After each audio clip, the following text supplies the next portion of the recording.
CR101radio.com, podcasts, and more. 7. Fear and Truth. November the 15th, 1955. Good morning, friends. Fear has many faces and assumes many forms. To deal honestly with our fears is difficult because it involves dealing honestly with ourselves. One striking form of fear is claustrophobia, the fear of being confined, the dread of being cooped up in a little space.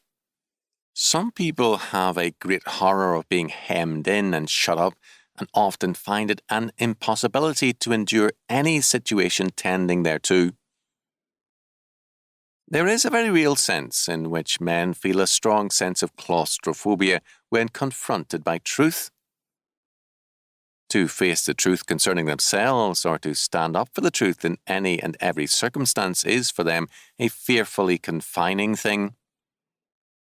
Truth gives him a sense of claustrophobia. For the natural man, the old Adam in us, the world is always a happier and freer place if truth can be avoided. The old Adam finds it much easier to live peaceably with a lie because it is much more at home in it. We are always much more at home on familiar ground than in strange and unfamiliar surroundings, and this is true both physically and psychologically. For this reason, the old Adam loves darkness and hates the light. For this reason, the old Adam in all men yearns for the old familiar security of a lie. Adam in the beginning refused to acknowledge the truth of his nakedness and rebellion and chose to protect himself with a lie. In like manner, the old Adam in us cannot stand for truth without fearing judgment. All evasion of truth is an evasion of decision or judgment and a vain hope for peace in a lie. But there is no rest, saith my God to the wicked. For the man living in flight from truth and under the cover of a lie, there is only an avenging conscience and a nagging guilt. The straight and narrow way of truth seems thick with troubles, but it proves to be strong with a power not our own. The broad and easy way of the living lie, on the other hand, proves to be increasingly confining and tends to destruction. The question is thus again one of security.